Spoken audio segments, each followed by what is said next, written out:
Buonasera e ben ritrovati con l'informazione flash di New Sicilia, i principali titoli del pomeriggio. Il 12 ottobre abbiamo avuto una lite, avevano questa fissazione, mi dovevano sparare. Così al TG1, il vero bersaglio della sparatoria a Capizzi nel Messinese, in cui è morto il 16enne Giuseppe Di Dio ed è rimasto ferito un 22enne. Il giovane ha dichiarato di essere stato minacciato davanti alla sua abitazione da Giacomo e Mario Frasconà, i due fratelli fermati insieme al padre Antonio per l'omicidio. Un incidente mortale si è verificato in centro a Palermo. A perdere la vita Giuseppe Gargano, ciclista di 77 anni. Secondo una prima ricostruzione, la vittima avrebbe svoltato in controsenso finendo per scontrarsi con un giovane a bordo di uno scooter elettrico. L'impatto è stato molto violento e il ciclista sarebbe morto sul colpo. Nuovi controlli allo Zen di Palermo, dove polizia, carabinieri e guardie di finanza hanno dato il via a un'imponente operazione interforze.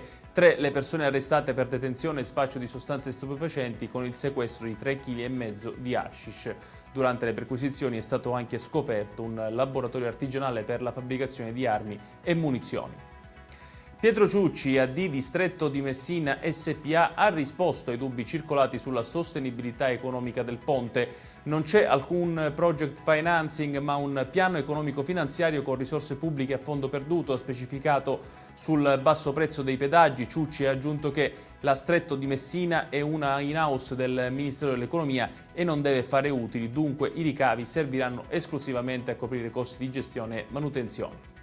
Chiudiamo con il meteo. Nella giornata di domani la Sicilia vedrà cieli coperti e nubi diffuse a causa di infiltrazioni umide che raggiungeranno la regione. Il tempo sarà in prevalenza nuvoloso o molto nuvoloso, ma senza fenomeni significativi, salvo qualche debole pioggia sul litorale tirrenico nel pomeriggio, con successivo miglioramento poi in serata. Ed è tutto per questa edizione. Tutti i dettagli su queste notizie li trovate come sempre sul nostro sito www.newsicilia.it. Grazie per averci seguito e buon proseguimento di serata.